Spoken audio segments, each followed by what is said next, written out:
Hello. Balik lagi di channel Spoiler Moon dan kita akan lanjutkan lagi kisah hidup Fang Yuan. Di akhir part sebelumnya, diceritakan tentang kekacauan yang terjadi di formasi super alam mimpi.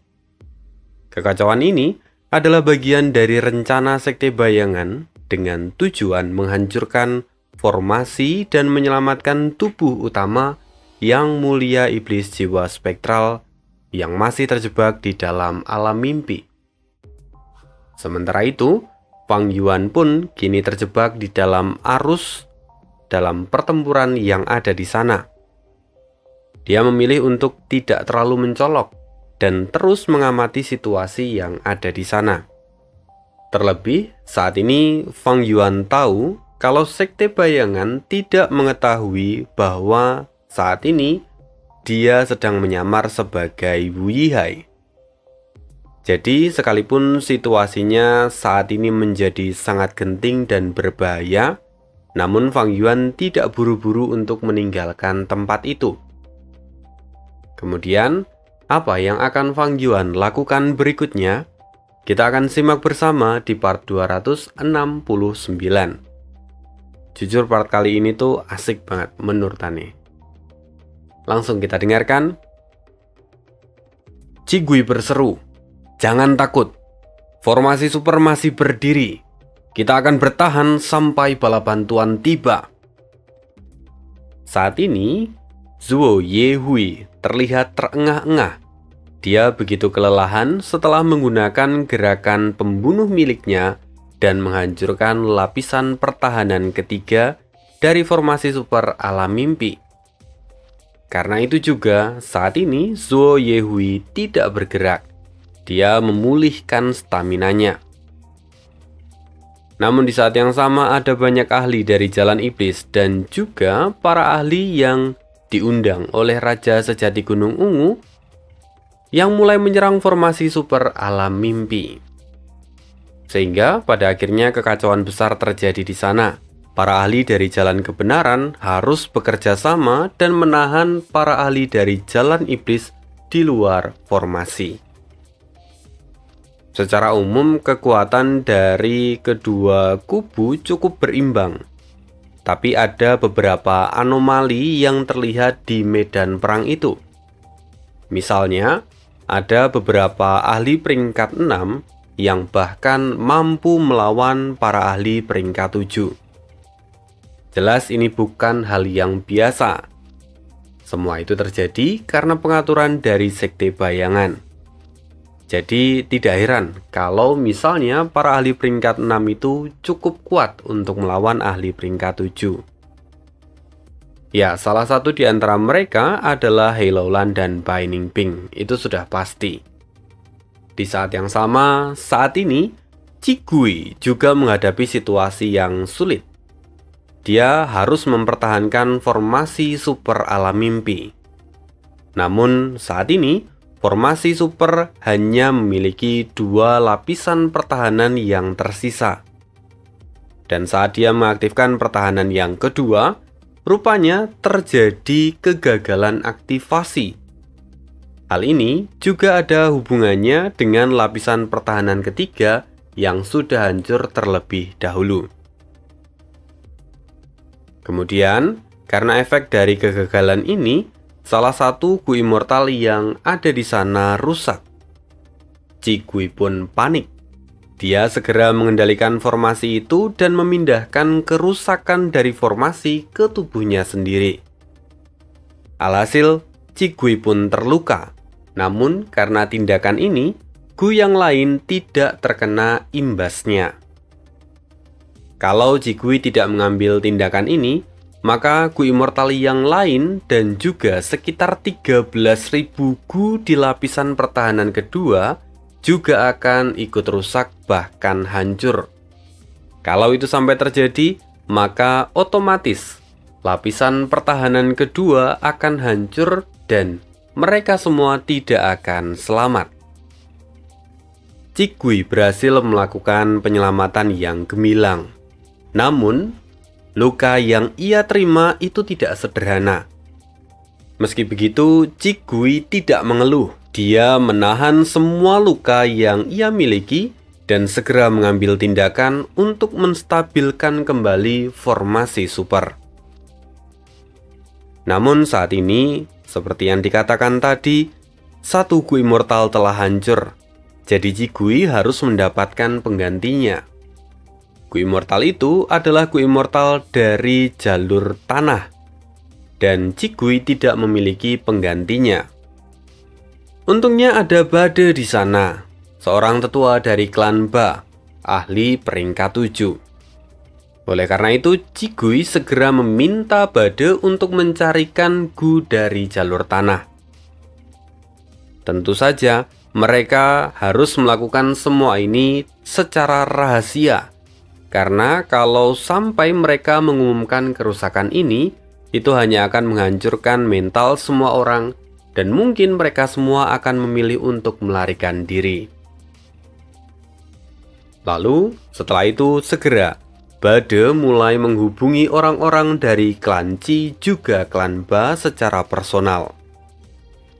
Untungnya, kurang dari setengah jam, Bade berhasil mengumpulkan beberapa Gu Immortal dari jalur tanah, dan kemudian Jigui memilih satu yang karakteristiknya mirip dengan Gu Immortal yang telah hancur sebelumnya. Lalu, dengan cepat, Jigui menstabilkan kembali formasi super lapisan pertahanan kedua. Dengan ini, kemudian mereka berhasil melewati krisis. Namun Jigui tidak mampu memimpin semua orang saat ini. Dia masih harus memanfaatkan waktu dan memulihkan cederanya. Lalu setelah itu, dia masih harus mengaktifkan lagi formasi super lapisan pertahanan kedua untuk menahan serangan dari Zuo Yehui. Oleh karena itu, sementara ini, pemimpin dari perang ini dipercayakan kepada Bade.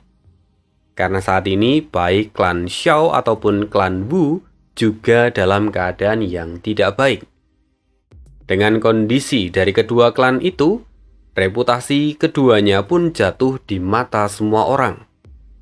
Sementara Bade memanfaatkan waktu ini dengan baik untuk meningkatkan reputasi dari klan Ba. Selain Bade, di sana dia juga dibantu oleh Ba Quanfeng, sama-sama dari klan Ba. Ba Quanfeng juga merupakan salah satu ahli kepercayaan Bade, meskipun dia masih peringkat 6.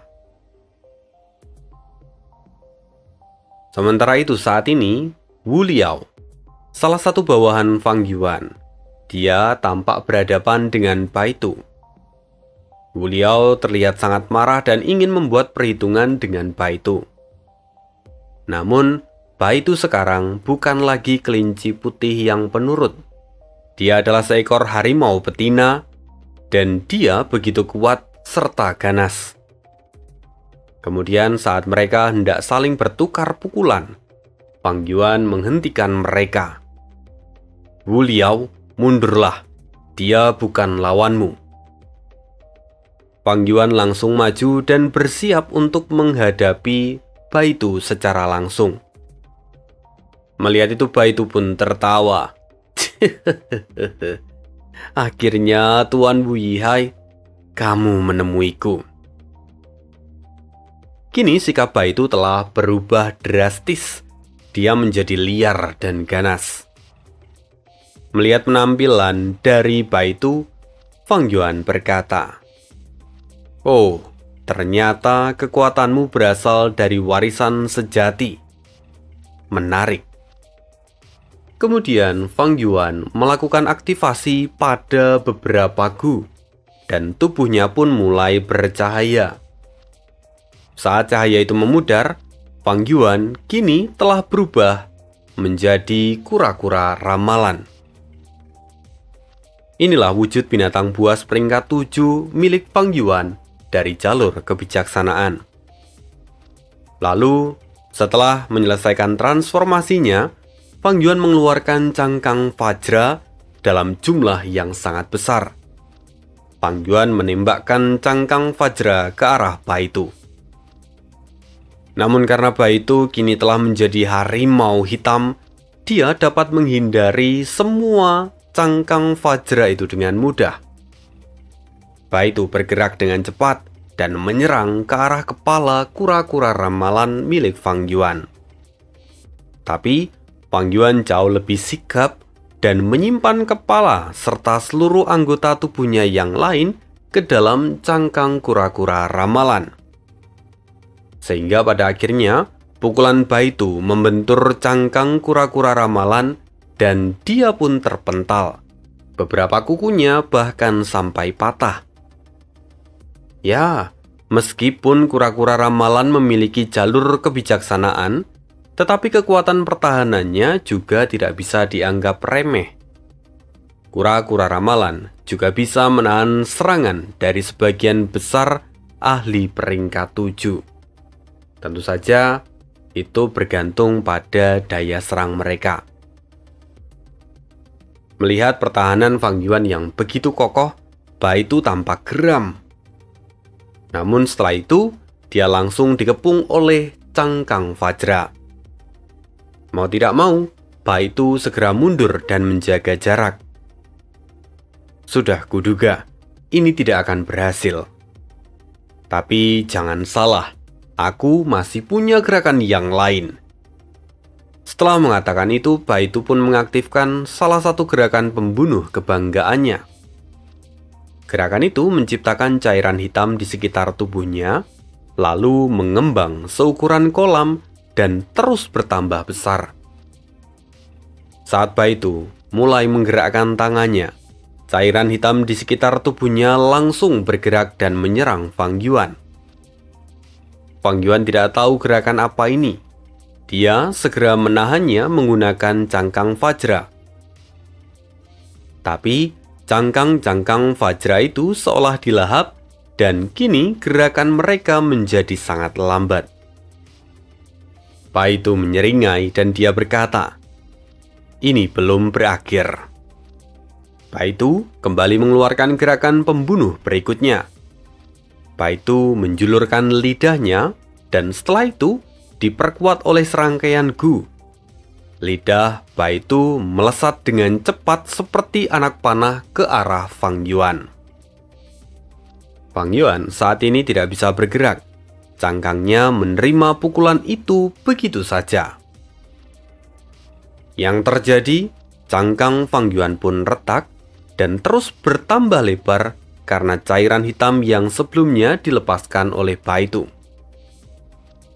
Aku tidak mengira kalau cangkang kura-kura ramalan akan menderita luka separah ini, kata Fang Yuan saat menyadari luka yang ia terima. Dia tahu bahwa Baitu memang bukan ahli peringkat 7 sembarangan. Sehingga dengan cepat, Fang Yuan menggunakan gu ketekunan dan ia menambahkannya pada gerakan pembunuh segudang diri mode kedua. Seketika cangkang Fajra berubah warna dan menjadi lebih keras, serta jumlahnya menjadi berlipat-lipat ganda. Melihat itu Baitu mencibir, dan dia kembali menyerang Fang Yuan menggunakan lidahnya. Pukulan itu langsung mengenai beberapa cangkang Fajra. Lalu setelah itu barulah membentur ke cangkang kura-kura ramalan. Kali ini, dampak dari pukulan Baitu tidak sebesar sebelumnya. Bekas yang ditinggalkan kira-kira hanya seukuran kepalan telapak tangan. Baitu pun terkejut dan dia berkata, "Sial, kalau begitu aku akan terus menyerang sampai efeknya berlipat ganda." Baitu lalu melepaskan serangan lidahnya secara bertubi-tubi. Sayangnya, setiap kali dia mengenai cangkang kura-kura ramalan, lidahnya menjadi semakin sakit, dan bahkan setelah pukulan terakhir, dia sampai mati rasa. Sialan! Baitu tampak marah. Sementara, Fang Yuan saat ini masih santai bersembunyi di balik cangkang miliknya. Kemudian di kejauhan, Wu Liao melihat pertarungan ini. dia tampak berkeringat. Pada tingkat ini, Tuan Wu Yihai pasti bisa membalaskan dendam Wu An. Tetapi kalau metodenya tidak dirubah, ini akan menghabiskan waktu bahkan mungkin sampai puluhan tahun. Sementara itu, Bade dari jauh dia berseru, "Wu Yihai, aku mendengar kamu memiliki 2 transformasi lagi. Lantas kenapa kamu menahan diri? Cepat bunuh harimau betina itu dan bantu yang lain. Apa kau masih ragu karena menyimpan hubungan dengannya?" Fang Yuan tentu mendengar seruan itu, dan dia juga tahu benar maksud dari setiap perkataan Bade. Tapi Fang Yuan memilih untuk mengabaikannya. Saat ini, Fang Yuan tengah mencoba mencermati keadaan di sekitar. Karena itu, dia memilih untuk menyembunyikan diri dan bertahan agar dia memiliki ruang yang lebih banyak untuk berpikir. Saat ini, jelas Sekte Bayangan sedang menyerang tempat ini untuk menyelamatkan tubuh utama yang mulia iblis jiwa spektral. Dan entah bagaimana mereka bisa mengendalikan Zhuo Yehui. Ini adalah keadaan yang serius. Tapi aku juga masih harus berhati-hati karena Raja Sejati Gunung Ungu masih belum muncul. Akan kucoba terus mengulur waktu dan menunggu bala bantuan tiba. Dengan begitu, maka aku bisa mengamankan posisiku dan keluar dari tempat ini dengan aman. Mungkin aku juga bisa memanfaatkan situasi ini untuk mendapatkan beberapa keuntungan. Bahkan aku mungkin bisa menangkap tubuh utama dari Yang Mulia Iblis Jiwa Spektral. Kalau aku bisa mendapatkan jiwanya, jika aku bisa mendapatkan jiwanya, maka aku bisa mendapatkan semua pengalaman dan kultivasi yang ia miliki. Tentu saja itu akan menjadi batu loncatan yang sangat besar untuk kultivasiku di masa depan, pikir Fang Yuan. Fang Yuan sadar benar bahwa dia memiliki peluang untuk lari saat ini. Tapi Fang Yuan ingin mendapatkan beberapa keuntungan sebelum pergi. Karena itu, dia memilih untuk terus menunggu waktu yang tepat. Di sisi lain, saat ini Qiao Siliu sedang bertarung dengan peri Miao Yin. Kedua orang ini adalah kecantikan sejati di perbatasan selatan, dan kini mereka seolah dipertemukan dan beradu kekuatan. Lalu di sisi lain lagi, ada He Laolan yang sedang tertawa keras. Dia tampak mengalami cedera parah, namun dia masih tetap gila. Saat ini dia melawan Sang Guaili, seorang immortal peringkat 7 dari klan Sang. He Laolan jauh lebih unggul. Dia bahkan tampak seperti sedang memburu Sang Guaili seperti hewan buruan. Bai Ningbing pun melakukan hal yang serupa seperti He Laolan. Dia kini melawan Cai Huoxiong, seorang ahli peringkat 7 dari klan Cai. Dengan kejeniusan yang ia miliki, serta fisik ekstrim jiwa es gelap utara, Bai Ning mampu memimpin keadaan dan Cai Huoxiong tidak mampu memberikan perlawanan yang berarti. Bade yang melihat pertarungan putus asa ini harus segera membuat pilihan, karena dia adalah pemimpin dalam pertarungan ini. Jadi, dia harus mengorbankan salah satu di antara mereka berdua dan kemudian menyelamatkan yang lain. Pada akhirnya, dengan berat hati, Bade memberikan instruksi pada Xie Xinjian, salah satu Kui Mortal peringkat 7 dari klan Xie. Bade meminta Xie Xinjian untuk membantu Cai Huoxiong. Pada akhirnya, 2 lawan 1. Bai Ningbing yang suka akan tantangan tidak takut sama sekali. Dia justru terlihat semakin bersemangat. Akhirnya, pertarungan pun dilanjutkan. Semakin lama situasi tak kunjung membaik. Bade kembali berseru. Wu Yihai, berhentilah bersembunyi. Kau adalah perwakilan dari klan Wu. Apa kau tidak punya keberanian untuk bertarung? Apa kau benar-benar takut mati? Sadarilah bahwa kau adalah kunci dalam pertarungan ini. Kalau kau menang, maka keseimbangan akan condong ke arah kita. Mendengar itu Fang Yuan masih terdiam. Bade semakin marah. Sialan, orang ini masih saja bertingkah keras kepala. Aku benar-benar tidak bisa mempercayai ini. Di saat berikutnya, Cigui bicara. Aku sudah selesai. Dia kini kembali membuka mata dan berdiri. Sungguh, apakah Anda berhasil? Tanya Ba Quanfeng. Dia terlihat sangat bersemangat. Cigui menjawab sambil tersenyum. Ya, aku sudah menyelesaikannya. Seharusnya kita bisa mengaktifkan formasi pertahanan lapisan kedua. Syukurlah, kata Bade sambil menghela nafas lega. Oke, sekarang arus telah berbalik. Kita akan memenangkan pertarungan ini, kata Bade. Pernyataan yang begitu percaya diri. Tapi, di sisi lain, Fang Yuan justru terlihat gelisah. Raja sejati Gunung Ungu belum muncul. Apa yang sebenarnya ia rencanakan? Untuk menengok rencana dari Raja sejati Gunung Ungu, kita akan pergi melihat kondisi dari Wuyong serta yang lain, yang mana mereka sebelumnya terjebak di dalam formasi isolasi yang ada di wilayah Pasang Darah. Di tempat itu Wuyong mengerahkan kekuatan penuhnya dari rumah Gu yang ia miliki. Wuyong menghancurkan tabir darah sehingga formasi inti pun terbuka. Sekarang tunjukkan dirimu, kata Wuyong dengan tatapan tegas. Kemudian di sana tabir darah berganti cahaya warna-warni, lalu kemudian perlahan menghilang. Terlihat seorang laki-laki tertunduk tanpa perlawanan.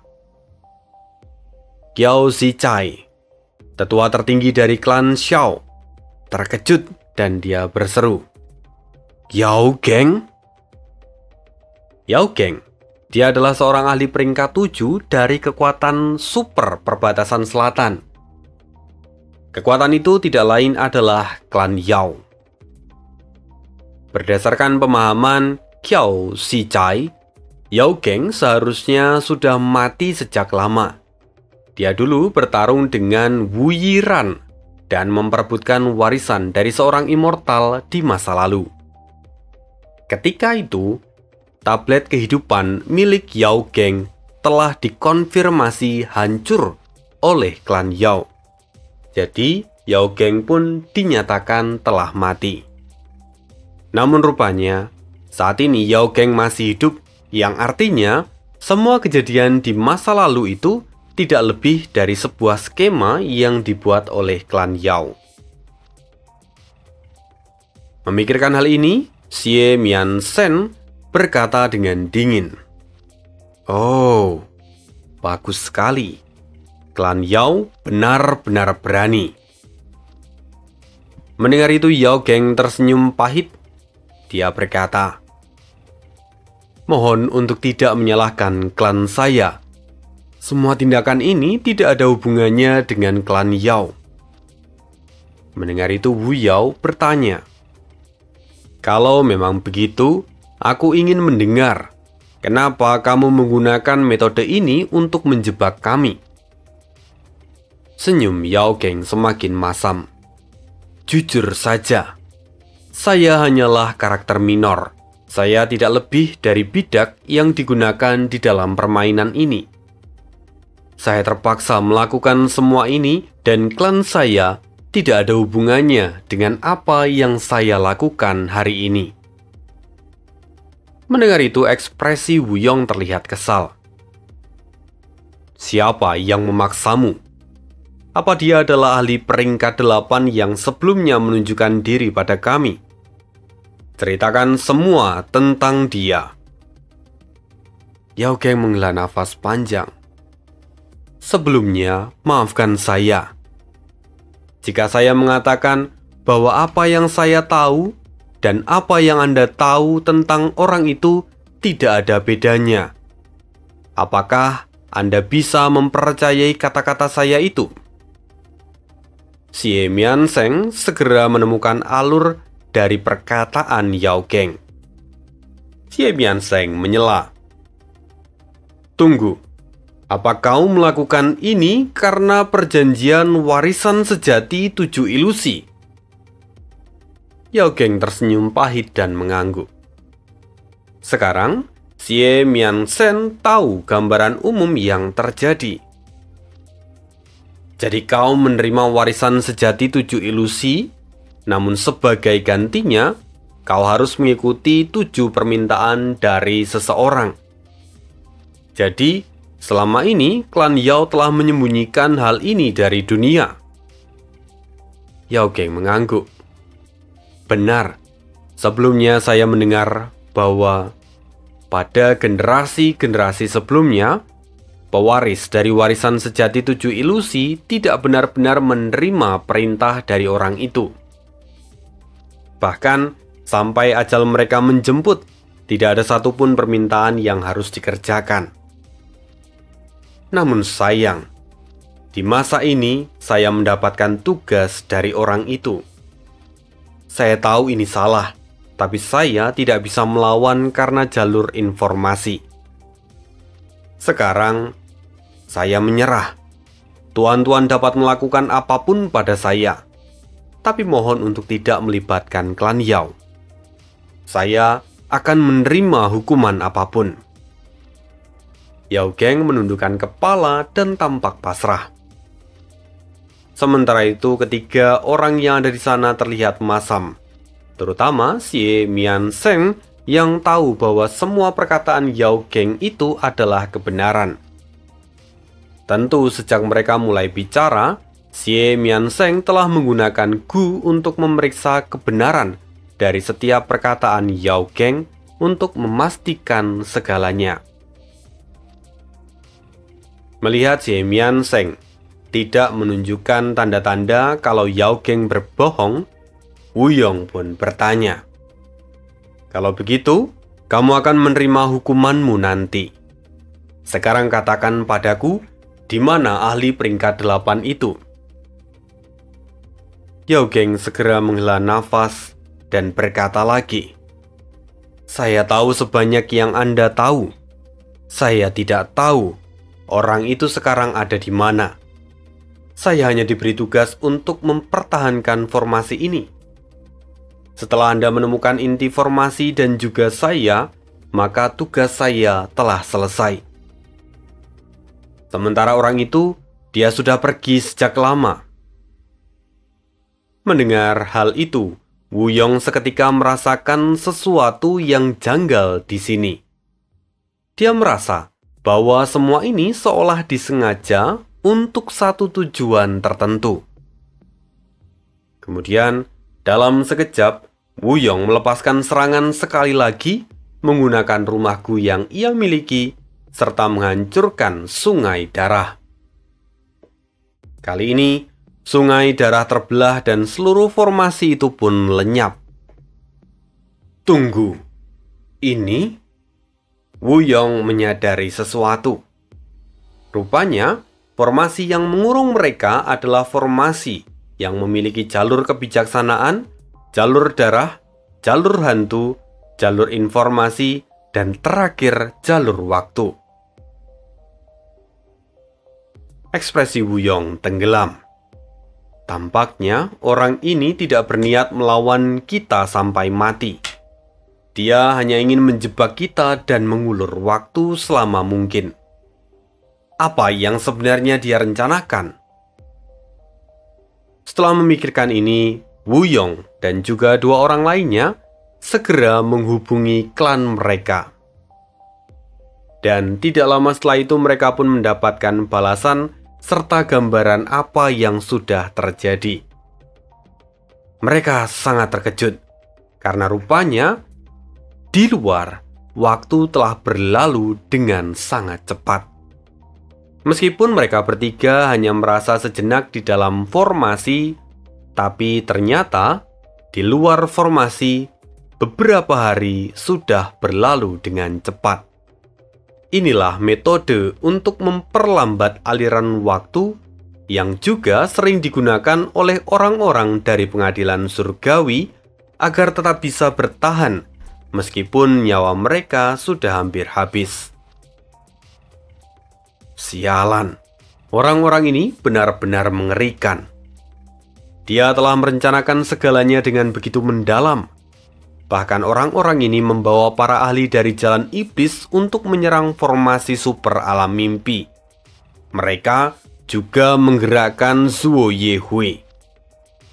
Kekuatan mereka jelas tidak biasa, kata Xiao Shichai setelah memahami semua informasi yang dikirimkan oleh klannya. Sementara itu Wu Yong, dia juga mendapatkan informasi yang serupa. Ekspresinya terlihat masam dan dia akhirnya sadar. Sekarang kita akan langsung menuju ke formasi super alam mimpi, kata Wu Yong.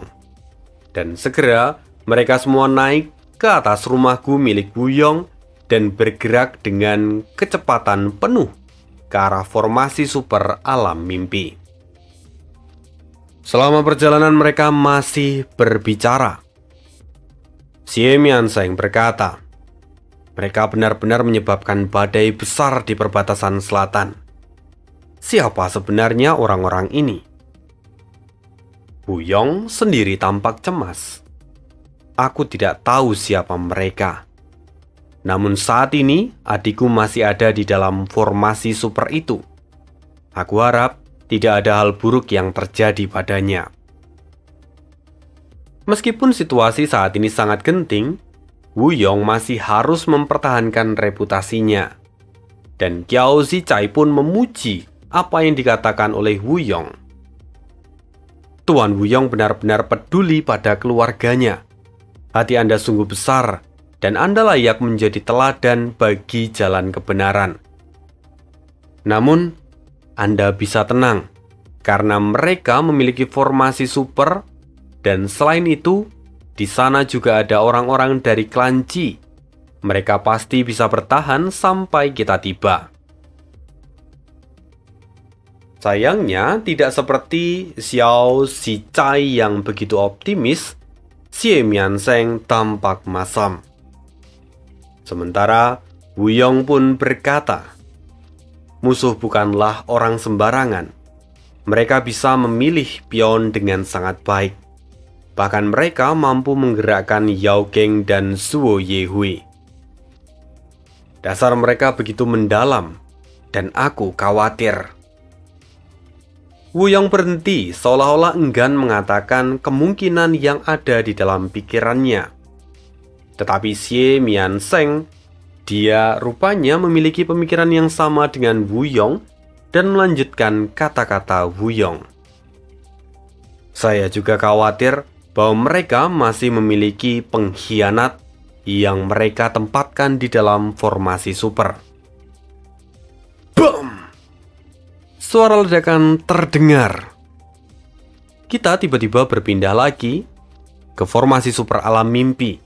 Saat ini, Bade mengepalkan tangan seolah baru saja melepaskan sebuah pukulan. Sementara di sisi lain, Ba Guanfeng tersungkur di tanah. Ba Guanfeng, apa yang kau lakukan? Kata Bade penuh dengan amarah. Rupanya memang Bade lah orang yang telah memukul Ba Guanfeng. Kenapa dia melakukan itu? Rupanya alasan Bade karena Ba Guanfeng telah menyerang Qi Gui saat aktivasi formasi pertahanan lapisan kedua. Hasilnya, Qi Gui pun terluka parah karena serangan Ba Guanfeng serta rebound yang ia dapatkan dari kegagalan aktivasi formasi pertahanan di lapisan kedua. Ditambah lagi, Bakuan Feng juga menghancurkan Gu Immortal Tanah yang baru saja didapatkan guna untuk memperbaiki formasi super itu. Bada tidak percaya, dia merasa dihianati. Dan dia dihianati oleh orang yang sangat ia percayai, seolah-olah tangan kanannya sendiri. Melihat kemarahan Bade, Bakuan Feng kini tertawa. Menyerahlah saja Tuan Bade. Menyerah saja. Kamu tidak tahu musuh yang sedang kamu hadapi.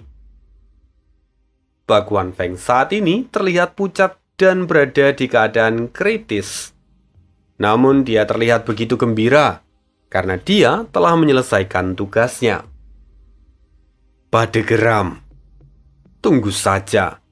Kau tidak akan mati dengan mudah.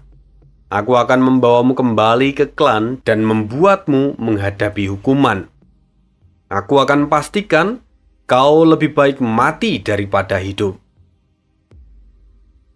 Pengkhianatan dari Bakuan tentu saja menarik perhatian dari banyak orang yang ada di dekat sana. Dan karena itu, situasi menjadi semakin memburuk untuk jalan kebenaran. Saat ini, Fang Yuan masih bersembunyi di dalam cangkang kura-kura miliknya. Tiba-tiba, Gu informasi miliknya bergetar. Fang Yuan terkejut dan segera melihat isi pesan itu. Wu Yihai, cepatlah kembali. Kami membutuhkan bantuanmu, kata Bade. Kali ini Bade tidak berseru, namun dia mengirimkan Gu informasi. Hal itu membuat Fang Yuan merasakan ada sesuatu yang janggal. Segera dia menerima surat berikutnya yang isinya tentang penjelasan apa yang sudah terjadi di tempat Bade. Pengkhianatan? Sialan Bakuan Feng. Rupanya dia adalah mata-mata dari Sekte Bayangan. Aku tidak percaya. Sekte Bayangan benar-benar ada di mana-mana. Setelah membaca itu, jantung Fang Yuan pun berdegup dengan kencang. Saat ini situasinya benar-benar mengerikan. Haruskah dia lari saat ini? Fang Yuan memiliki sungai arus balik. Jadi meski dia harus mengungkap identitasnya, Fang Yuan masih bisa melarikan diri dari sana dengan aman. Namun, Fang Yuan ragu. Kalau dia melakukan itu, maka segala upayanya akan terbuang sia-sia. Fang Yuan berpikir sejenak sebelum pada akhirnya mengambil keputusan. Tidak, aku masih bisa melarikan diri di saat-saat terakhir. Jika aku ke sana dan mengendalikan formasi ini, maka itu akan menjadi peluang besar untukku. Sepertinya jauh lebih baik kalau aku mencobanya terlebih dahulu. Akhirnya Fang Yuan menggunakan cangkang Vajra dan menghentikan pergerakan Baitu. Lalu dia kembali masuk ke dalam lapisan kedua dari formasi super itu dan bergerak menuju ke tempat Bade serta Qi Gui. Sesampainya di tempat mereka, Fang Yuan langsung meminta rincian tentang formasi lapisan pertahanan kedua. Qi Gui yang terluka parah memberikan Gu informasi dan Fang Yuan menemukan segala informasi yang ia butuhkan. Saat melihat formasi itu, Fang Yuan terkejut. Apakah semua ini hanya kebetulan? Gumam Fang Yuan. Kenapa Fang Yuan begitu terkejut?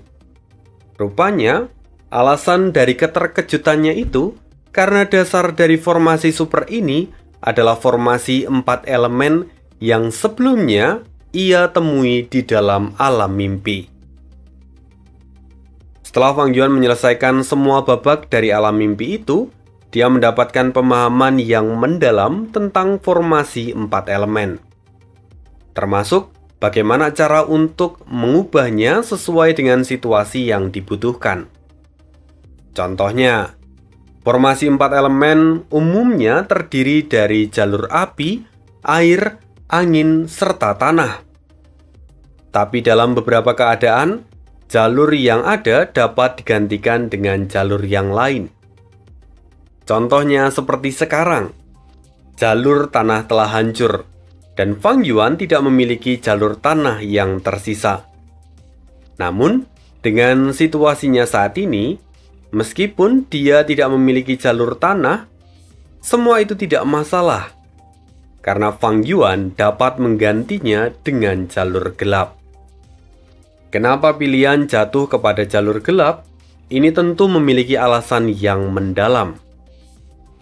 Alasan Fang Yuan, penggunaan jalur gelap akan sangat membantu Fang Yuan ketika menahan serangan dari Zuo Yehui. Alasannya karena serangan Zuo Yehui berasal dari jalur gelap. Jadi, menambahkan jalur gelap di dalam formasi itu akan sangat membantu proses penahanan serangan dari Zuo Yehui. Bahkan kalaupun saat ini Fang Yuan memiliki jalur tanah yang lain, Fang Yuan pasti akan tetap mengganti jalur tanah menggunakan jalur gelap. Karena memang musuh utama yang harus Fang Yuan hadapi saat ini adalah Zuo Yehui dari jalur gelap. Oleh karena itu Fang Yuan berkata, "Bawa Jigui dan Bakuan dari sini. Aku ingin semua orang menjauh dariku. Jangan ada yang mendekat.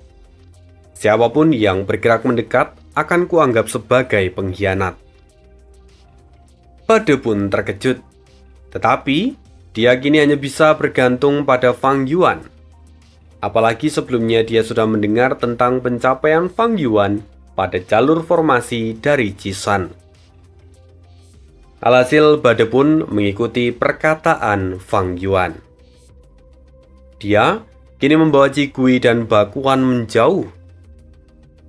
Sementara Fang Yuan sendiri, dia mulai melakukan persiapan, dan dia kemudian mengaktifkan formasi itu.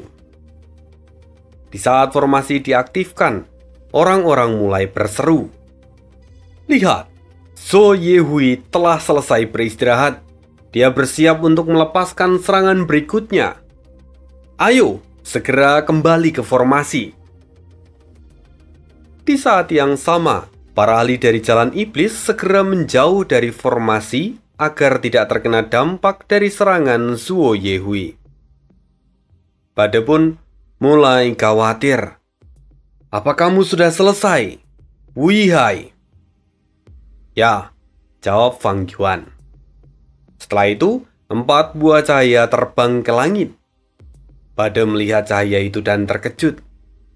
"Tunggu, itu adalah Gu dari jalur gelap. Bagaimana kamu bisa menggunakan Gu dari jalur gelap? Formasi ini membutuhkan jalur tanah." Fang Yuan dengan acuh tak acuh berkata, "Aku tidak memiliki jalur tanah dan hanya jalur gelap yang kumiliki." "Apa? Jika kamu tidak punya jalur tanah, seharusnya kau mengatakan itu padaku.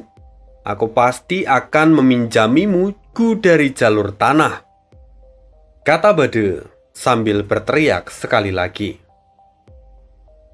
"Kau terlalu banyak bicara, meskipun kau tidak tahu apa-apa." "Diam," kata Fang Yuan dengan dingin. "Kau..." Bade kehilangan semua harapannya. Dia hendak mencaci maki Fang Yuan, tetapi kini ajal sudah di depan mata. Dia ingin menangis, tetapi tidak bisa. Bade melihat ke depan, matanya terbuka lebar. Kini keempat cahaya itu mulai berbaur menjadi satu dan membentuk selubung raksasa menutupi tempat itu. Apa? Dia benar-benar berhasil? Bade pun terkejut. Di saat yang sama, Zuo Yehui menjatuhkan gerakan pembunuh malam kelabu. Kegelapan yang begitu besar jatuh seperti meteor ke arah formasi. Lalu saat mulai bersentuhan, malam kelabu yang seharusnya menghancurkan segalanya tiba-tiba terurai dan menyatu dengan formasi. Kejadian itu bahkan tidak menimbulkan suara ataupun riak. Semuanya begitu tenang. Adegan yang seharusnya menjadi sangat menakutkan, kini selesai tanpa keributan. Seluruh malam kelabu kini telah menghilang. Semua orang dari jalan kebenaran menyaksikan dan bersorak kegirangan. Mereka bersyukur dapat bertahan dari serangan Zuo Yehui. Hidup Tuan Wu Yihai! Orang-orang mulai meneriakkan nama Fang Yuan. Sementara, Bade masih terlihat linglung. Semua terjadi begitu cepat. Dia telah salah paham pada Fang Yuan, dan kini dia ditampar oleh kenyataan. Bade bahkan tidak menyangka kalau kemampuan Fang Yuan akan begitu mengesankan. Pertarungan masih belum berakhir. Kita masih akan sambung lagi kisah hidup Fang Yuan di part berikutnya. Sorry, di bagian akhir suaranya mulai habis. Ya mungkin karena sudah cuap-cuap dari pagi. Terima kasih. See you again in the next video dan bye.